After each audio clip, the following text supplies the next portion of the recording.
are living as artists. We are artists. Everything we do, what we say, we're an artist. When we wear art on us and we depict a certain image, what does that do to the conscious and the subconscious? So there's a certain amount of consciousness already going on, or a search for consciousness. And so they'll look at that and say, that looks more like me, or I would look good in that. And everybody's on different levels of consciousness. So some will wear it because this is my culture and I should wear my culture. And I want more of my culture to be a part of me, because I want to, again, cut away a lot of the mentality, ill mentality that we've adopted, and adopt our own ancient methods of culture and consciousness. So it depends on the person and how conscious they are. That would determine the choices they make in how they garb themselves, how they speak and treat other people, and more importantly, how they treat themselves. As a woman in the culture, and probably traveled the world as you have, what type of passion and compassion have you found necessary from a female perspective to give to the community? My partner, I really have to say, I have to give him some credit in helping me become more conscious because of his background in the African Institute and the knowledge that he shared with me when I met him. Of course, I was on a search for something better than what was going on in my life and in the culture that I had been raised in. I give thanks, first of all, gratitude to my family who raised me and gave me a foundation to stand on. And that foundation came out of the Catholic Church, which came out of the Coptic Church. We have to go back into Ethiopia and the depths of Africa, even into the Congo, as it's called today, to give credit to what we gave to the world.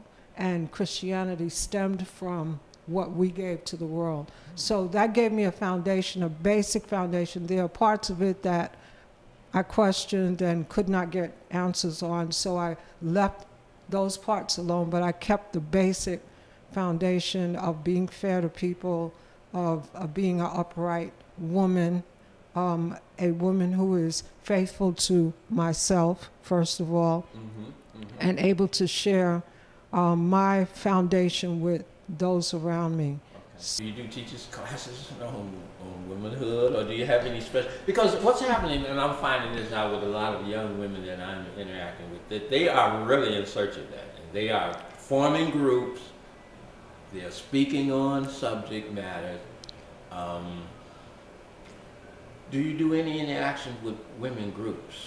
I am getting ready to work with a group. We're meeting on the 15th of this month.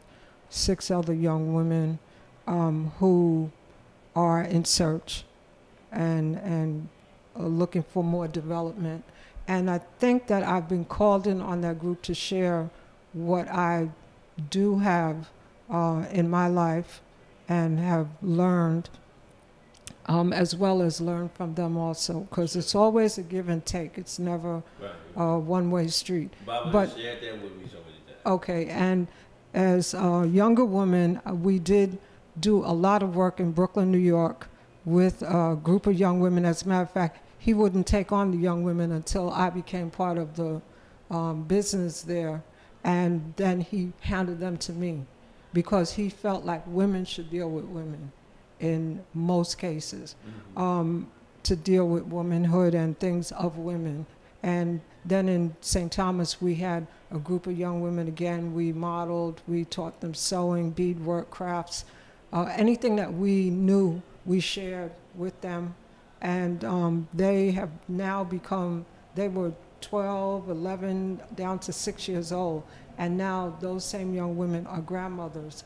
And it's amazing to see and to have the privilege of seeing them develop to where they are. And many of them have carried a lot of the lessons that we tried to share with them, that we did share with them, into their lives, and have used it as a foundation for their living. Definitely, we're going to come back and we're going to probably do some more things in particular about the educational process of how to sustain yourself, how to survive. And I want to thank you so much for allowing us to do this little brief introduction, just an introduction to let you all know how you can educate yourself, what Bob was talking about, and what his partner, Rowanda, has implemented is an educational factor that you've been able to sustain yourself over the years, working for yourself.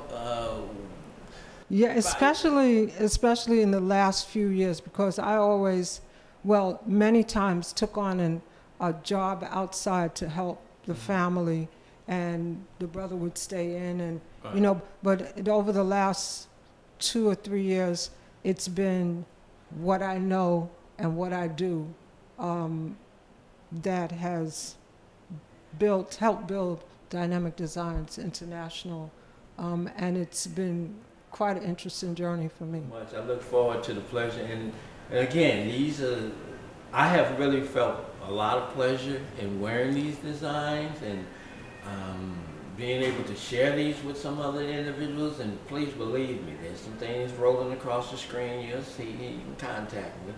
We'll be able to share some other ideas of how we can help culturally uplift the world.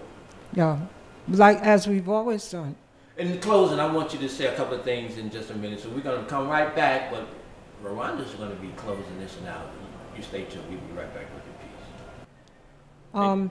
In closing, what I want to say to my sisters, and it's so important for us to know and absorb, because we are so in touch with creation by the fact that we carry the children before they are brought into the outside world, that we are sacred women and that we are worthy. And I would say that in Kemetic terms, Nukpu Intirt Hemet, African worthy. We are sacred African women who are worthy. Thank you. You're welcome.